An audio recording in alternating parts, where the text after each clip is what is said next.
Alunos, boa noite. Vamos começar aqui nossa aula de História da Microbiologia e Imunologia. Professor Everton falando.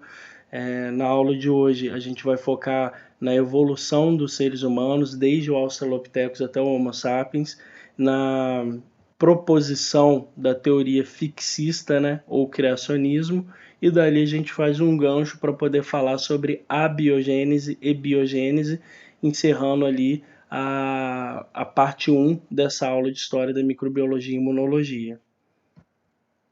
Aqui nesse slide está o link para o seriado Cosmos, né, o episódio 1 do Cosmos, que é muito legal para vocês entenderem a teoria do Big Bang e entender também qual é o tempo do ser humano no tempo do universo e qual é o espaço que a gente ocupa no universo. É muito interessante isso daí, ajuda muito a fundamentar e a entender os temas que eu vou falar logo a seguir. Vamos começar falando aí sobre a humanidade, né? Já houve tempos no planeta em que tiveram até 4 espécies distintas de seres humanos coabitando o planeta Terra. Hoje só existe o Homo sapiens. Então, olha só, há 3,5 milhões de anos, a Terra era populada pelos australopitecos, e mesmo estes, eles foram extintos em 2 milhões de anos antes de Cristo. Reparem que os Homo neanderthales, eles já tinham surgido há 2,5 milhões de anos antes de Cristo. Então, olha só, houve um certo período da Terra em que o Australopithecus conviveu com o Homo neanderthalis, com o Homo erectus e com o Homo habilis, todos eles juntos, não é? Então vamos estudar a característica de cada um desses hominídeos e como a evolução foi favorecendo até o surgimento do Homo sapiens. Os australopithecus, eles eram baixos, eles mediam no máximo 1 metro de altura e não viviam muito, viviam cerca de 10 a 14 anos, como a maioria dos hominídeos que eu vou falar adiante. Tá joia? Viveram de 3,5 milhões antes de Cristo a 2 milhões anos antes de Cristo, se alimentavam basicamente de vegetais e frutas e habitavam a copa das árvores, né? Ficava no alto do tronco das árvores, nos galhos, né? Se protegendo lá da chuva e dos animais que eram os seus predadores. Hoje, a humanidade é o grande predador do planeta. Nem mesmo leões ou tubarões são páreos para os seres humanos. Mas nesta época, os seres humanos eram uma das maiores presas do planeta. A gente estava longe de ser predador, de ser o rei do planeta Terra naquela época. E a gente sabe hoje que, embora seja recomendado nos alimentarmos de vegetais e de frutas, nós não conseguimos extrair energia desse tipo de alimento, porque a gente não tem a capacidade de digerir a celulose, que é o principal carboidrato que compõe a parede celular da célula vegetal. Então, por que o nutricionista recomenda a gente ingerir vegetais?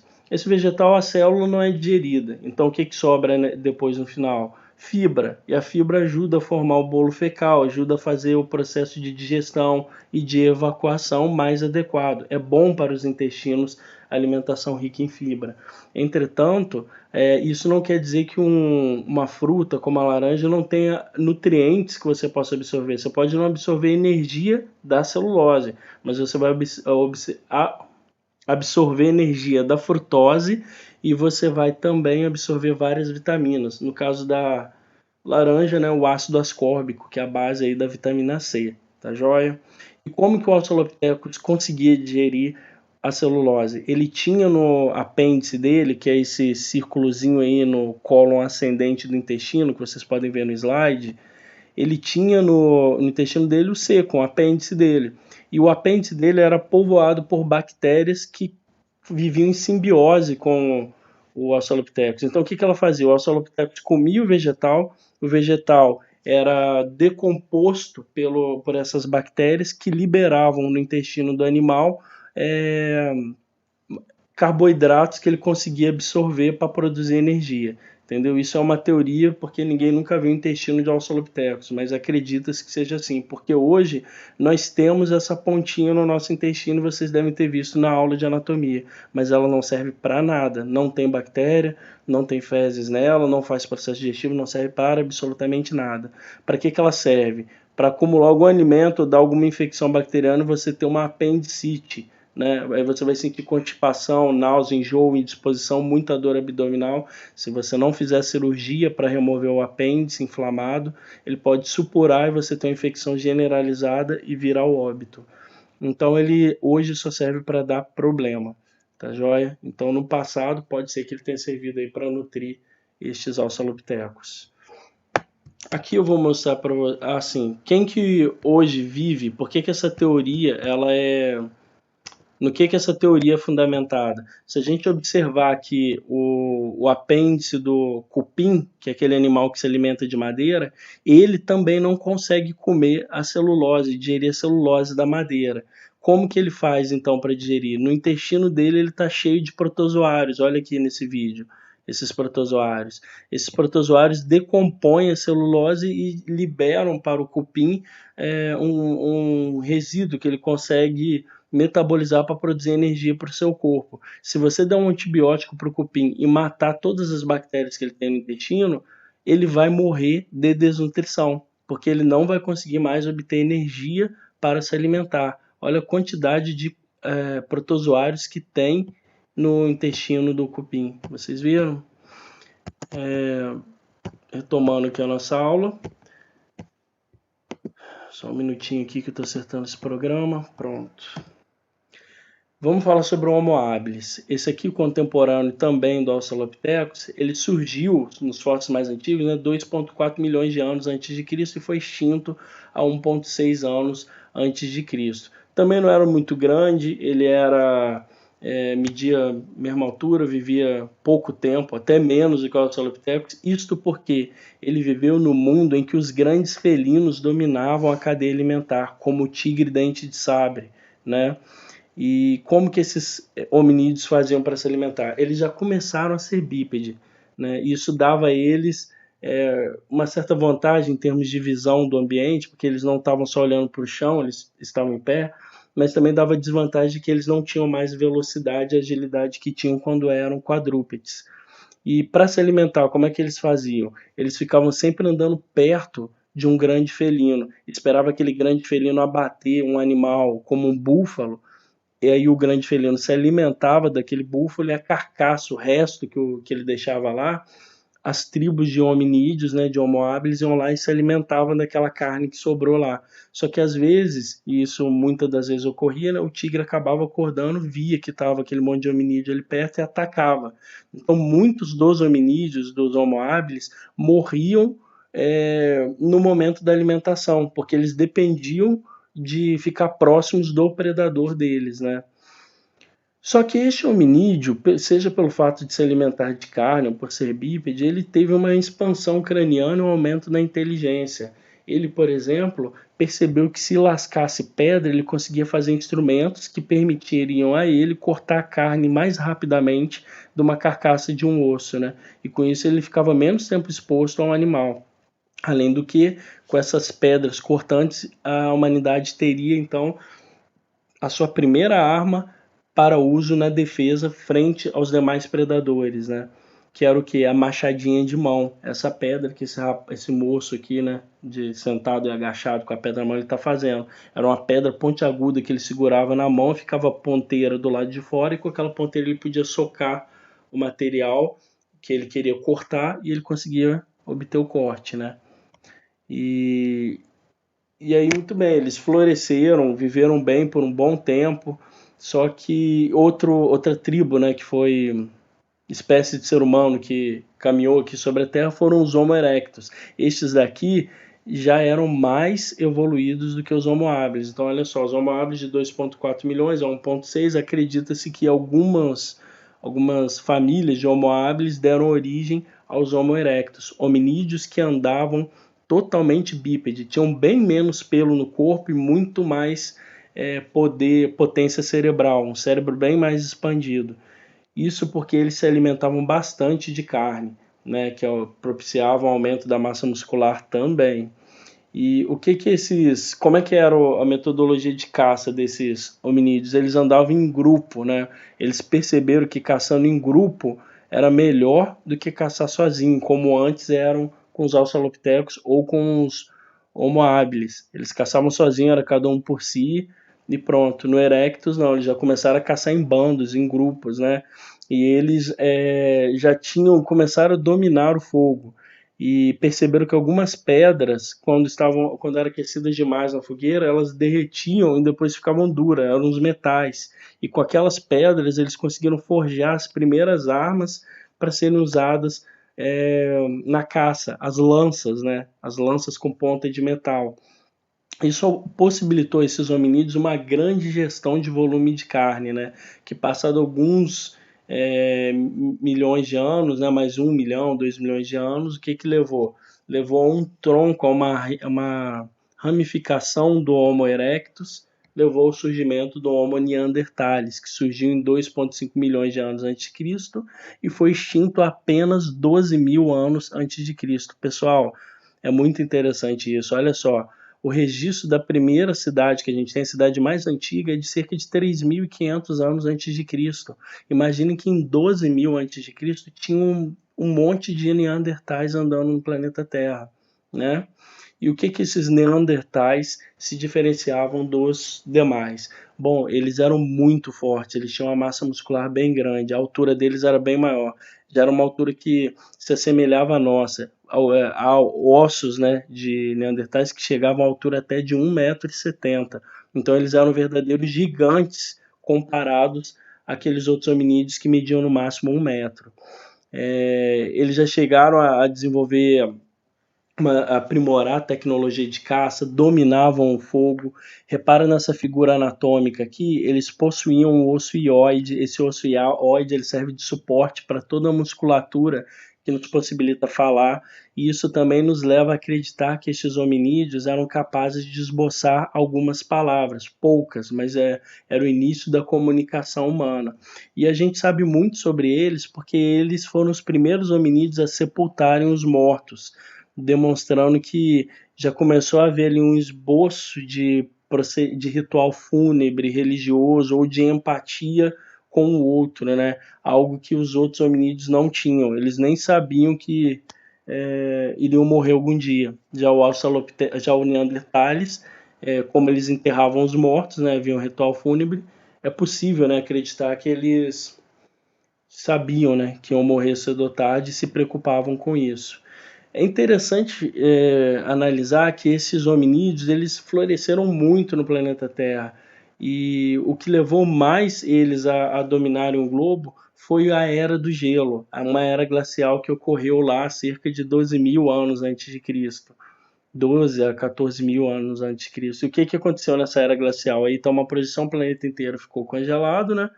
E com a temperatura muito baixa. Com a temperatura baixa, a água fica na fase sólida, a planta não consegue extrair pelo caule, pela raiz dela, e não consegue se nutrir, né? Sem água, a planta morre. Sem planta, o herbívoro morre. Sem herbívoro, o carnívoro não tem o que comer e ele também morre.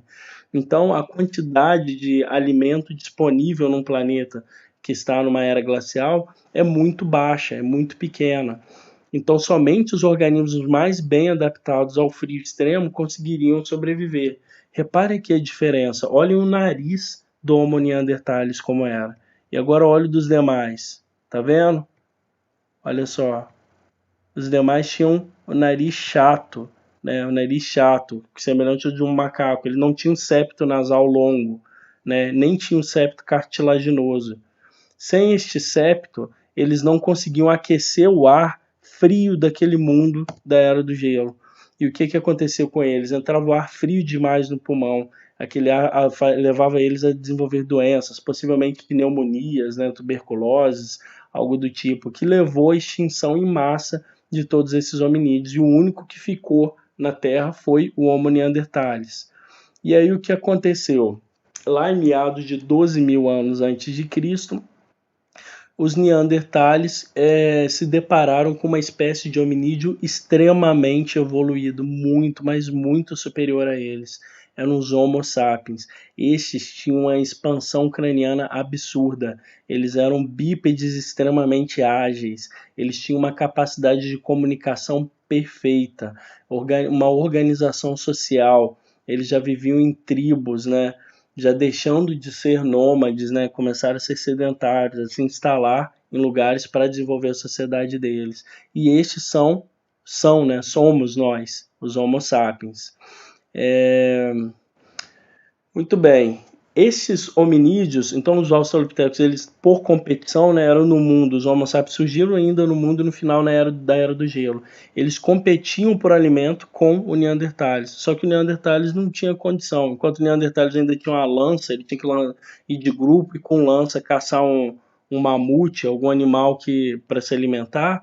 Os Homo sapiens eles já tinham arco e flecha, então você não precisava chegar perto da tua presa que podia te matar, podia tirar longe com arco e flecha, abater o animal. Então era muito superior os Homo sapiens. E uma outra grande diferença é que para a era do gelo, né, os Neandertales eles pegavam a pele dos animais para se aquecer, né, porque eles já não tinham muito pelo no corpo, só que eles só enrolavam a pele no corpo. Enquanto isso não dava um aquecimento adequado, né? Enquanto os Homo sapiens eles costuravam a pele de maneira a se encaixar mais adequadamente no corpo e dar um aquecimento, uma proteção realmente boa para o ser humano. Tá joia? Então o que aconteceu? Essa humanidade que acabou de surgir, ela foi andando em grupo, em bando, né, se alimentando também de maneira nômade, extraindo alimentos da natureza, caçando, pescando, até o momento que eles conseguiram dominar a pecuária, dominar a pesca, dominar a agricultura, e isso possibilitou aos seres humanos, pela primeira vez na sua história, se tornarem sedentários, fixar num lugar e lá construir a sua fazenda para extrair o seu alimento e poder viver, né?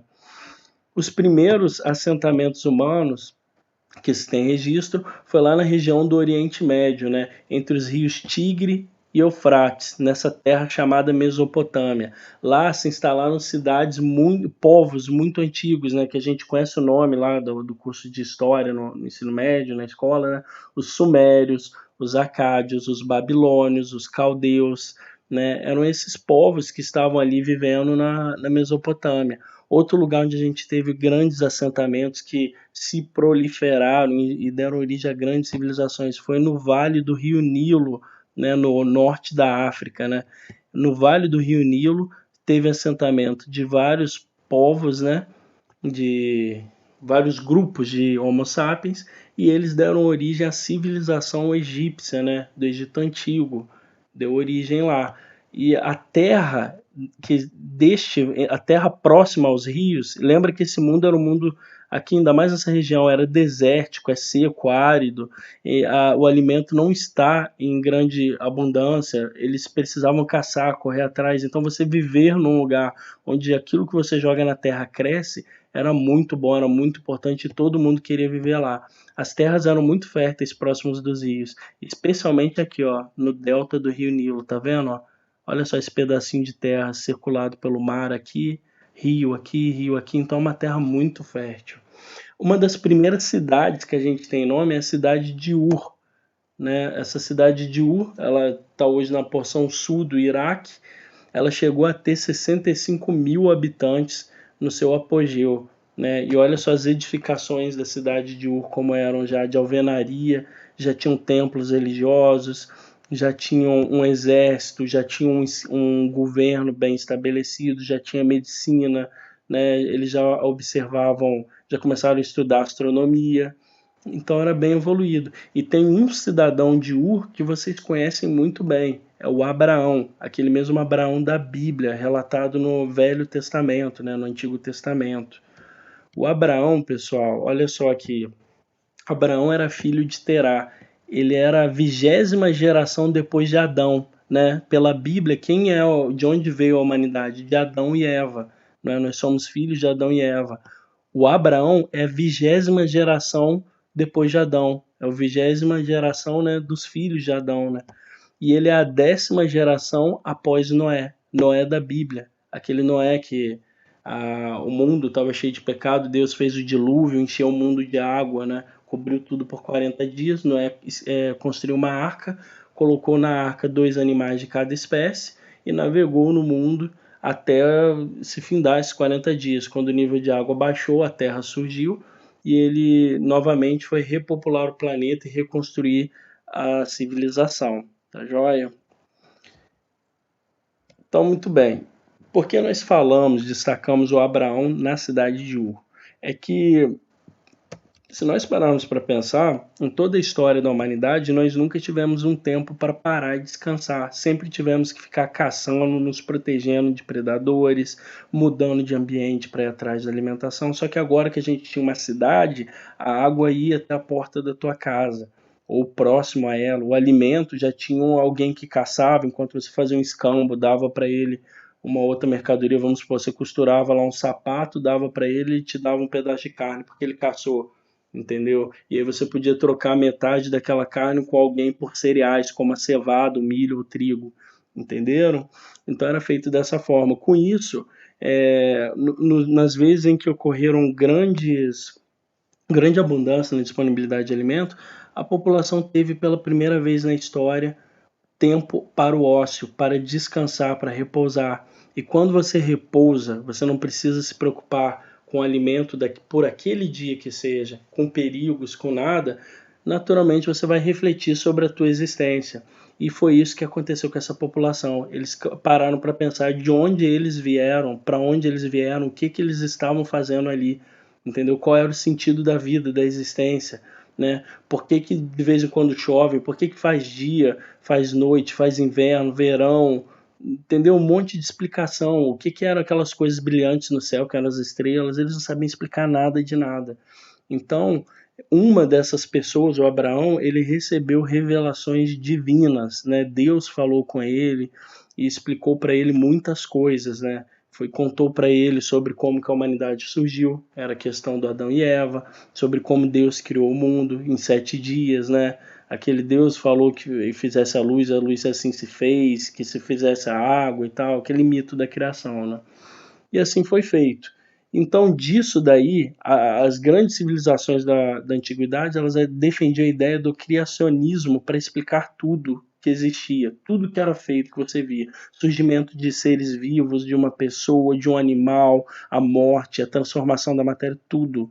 Criacionismo ou fixismo. Isto porque acredita-se, né, quem defende essa teoria, de que Deus criou, ou os deuses criaram, tudo tal como é. Não existe essa história do Australopithecus ter se tornado evoluído até formar o Homo sapiens, por exemplo. Não, Deus criou o Australopithecus, criou o Homo erectus, criou o Homo sapiens. Então, cada um no seu quadrado, do seu jeito. E a gente sempre vai ser desse jeito. Não tem essa história de perder um polegar, perder estatura, perder o siso, como se diz aí nos que defendem a evolução. Por isso que diz fixismo, é fixo, entendeu? Fixo. Não evolui, não muda. É sempre do mesmo jeito. Quais são os argumentos que defendem o fixismo? Um dos mais fortes é a questão da fala dos seres humanos. Nós sabemos por estudos que nós só conseguimos aprender a falar por intermédio da observação de outro indivíduo falando, né? Então, e isso tem que acontecer na idade da lalação, que vai de 1 a, no máximo, se eu não me engano, 5 ou 6 anos de idade. Isso é, se você pegar um bebê perfeito, perfeito mesmo, fisicamente, mentalmente, leva ele para o meio da selva, deixa ele crescendo com animais ou crescendo com uma pessoa que é surda e muda, que não fala, cuidando dele.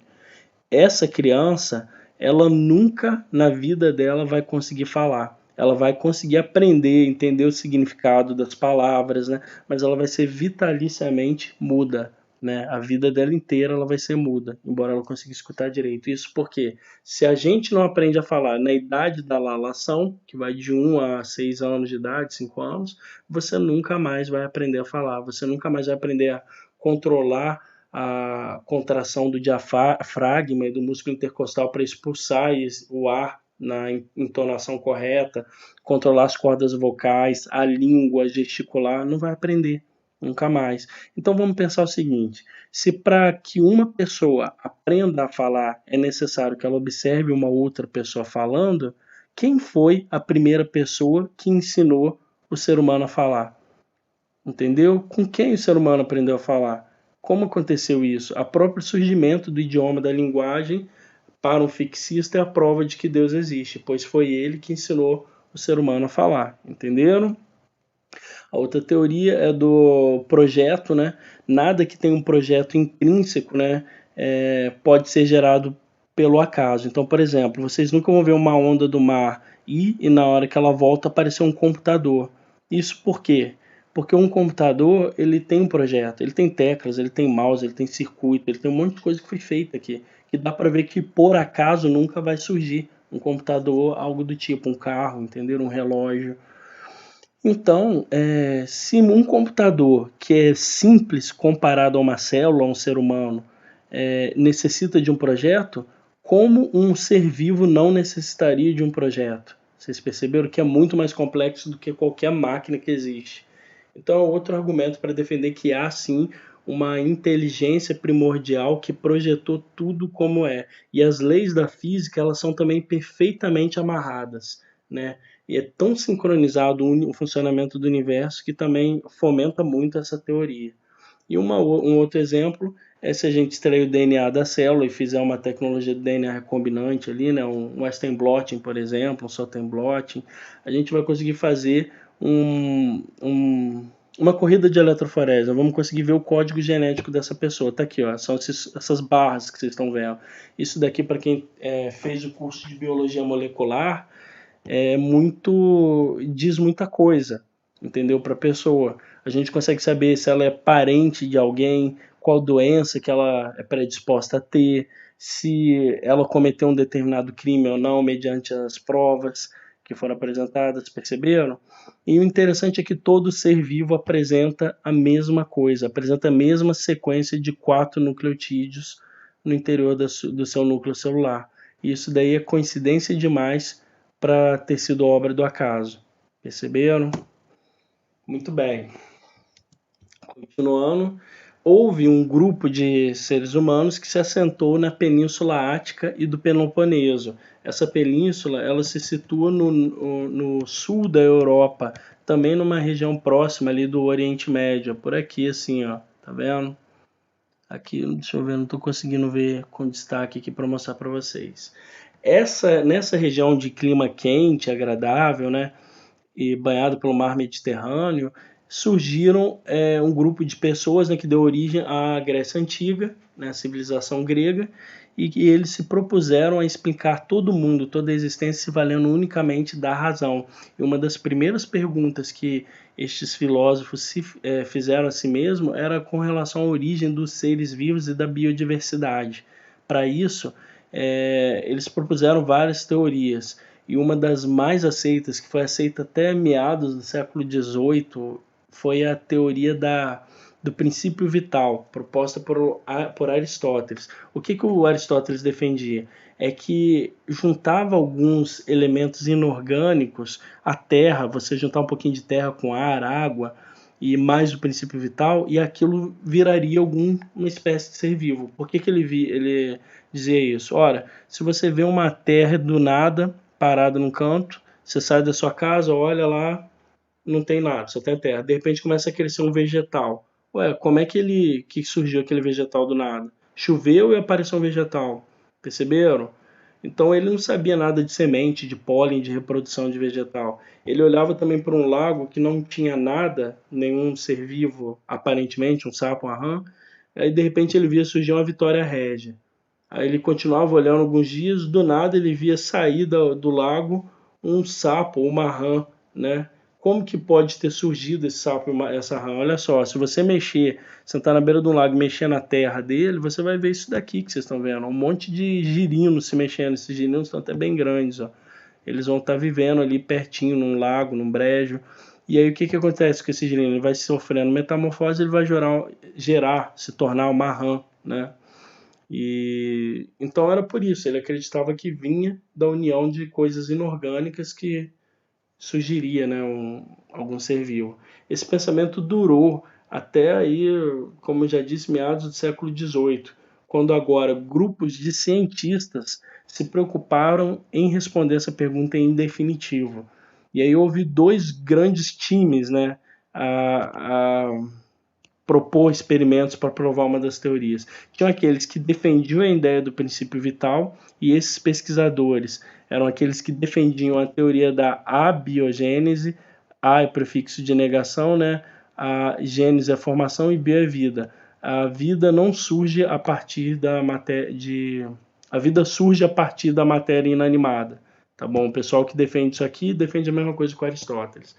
E os outros cientistas que defendiam a biogênese, eles defendiam que para surgir um ser vivo, obrigatoriamente tinha que ter um ser vivo anterior que deu origem a ele.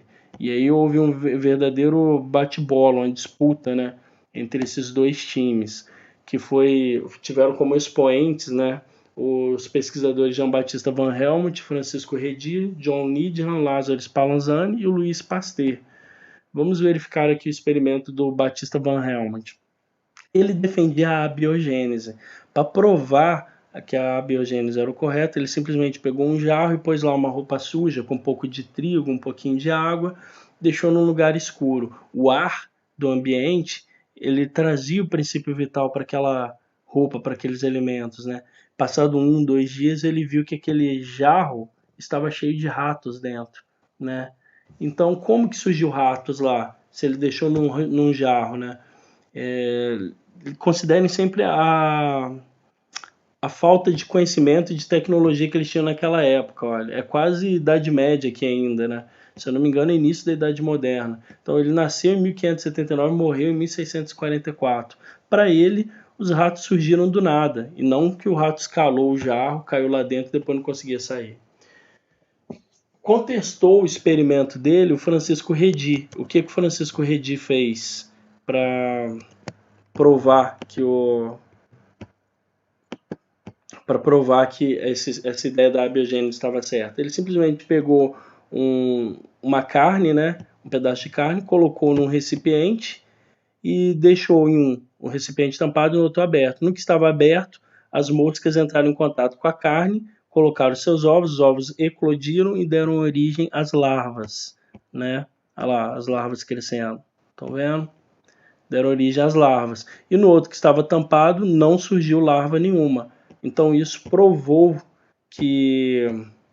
né, pelo menos para Francisco Redi, que a biogênese é a teoria correta e a abiogênese está errada.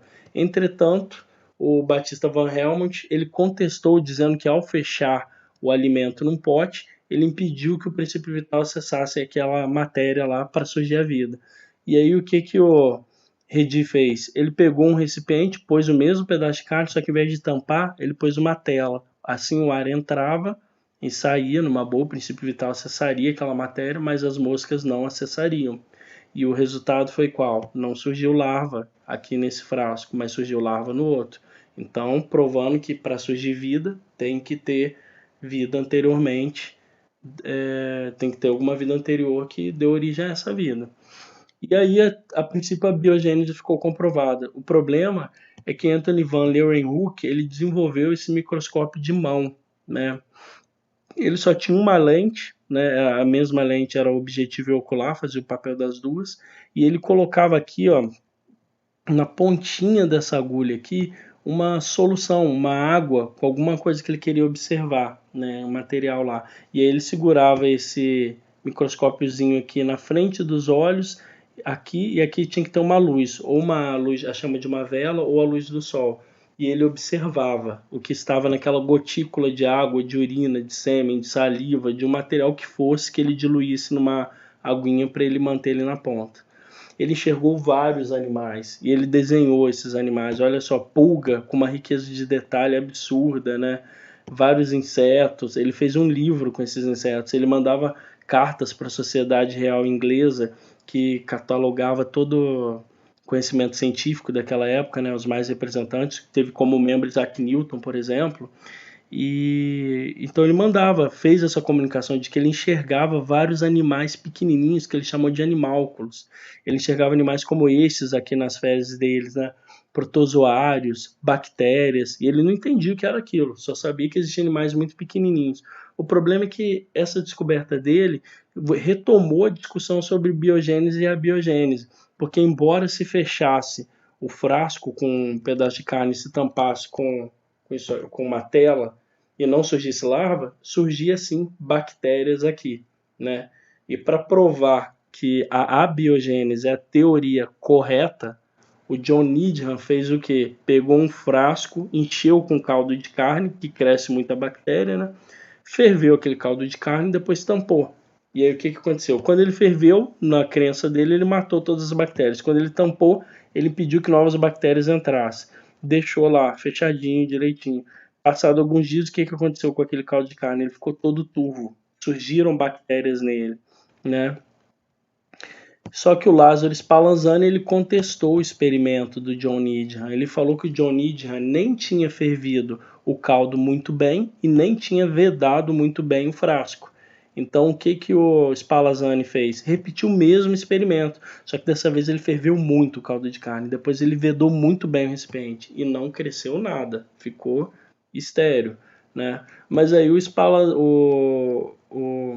John Needham, ele usou o mesmo argumento que o Batista Van Helmont usou, né? Ele falou que ao fechar o frasco tão bem, ele acabou impedindo que o princípio vital entrasse. E ao ferver tanto a carne, ele destruiu o princípio vital que estava ali, por isso que não surgiu vida. E ali, pessoal, ficou aquele impasse de novo. Lá já, ele morreu, Lázaro Spallanzani, em 1781, sem ter uma resposta.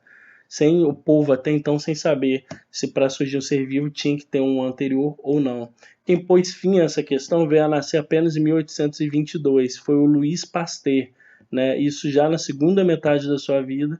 Ele fez um experimento em que ele pôs o caldo de carne num balão volumétrico, só que ele fez um prolongamento, um pescoço de cisne, estão vendo? Em que a boca dele está aberta. Os gases conseguiam entrar e sair desse recipiente tranquilamente, então teoricamente levaria o princípio vital, né, novamente para lá. Só que mesmo assim não crescia bactéria aqui. Passaram-se meses sem crescer semanas, perdão, sem crescer bactéria nenhuma. Depois que ele constatou que não crescia bactéria, a prova final para mostrar que só surgia ser vivo a partir de um ser vivo anterior, ele quebrou o pescoço do cisne. Aí, pessoal, as bactérias que estavam no ar se acumularam aqui nesse líquido, nesse caldo de carne, que é muito nutritivo, e proliferaram e ficou extremamente turvo o caldo de carne, mostrando que as bactérias vieram do ar, né, e que não existe nada dessa história de princípio vital. Portanto, para que surja um ser vivo hoje, e qualquer um que vocês verem por aí, seja no microscópio, seja onde for, obrigatoriamente teve de ter um ser vivo anterior que deu origem a ele, entendeu? Muito bem, eu vou encerrar a aula por aqui, né? Essa etapa da aula, parte 1 a gente encerra por aqui, e aí na próxima aula a gente dá continuidade com as teorias de surgimento da vida. A gente volta a discutir um pouquinho sobre criacionismo, cosmogênese, teoria heterotrófica e teoria autotrófica, tá bom? Bons estudos aí para você, até mais.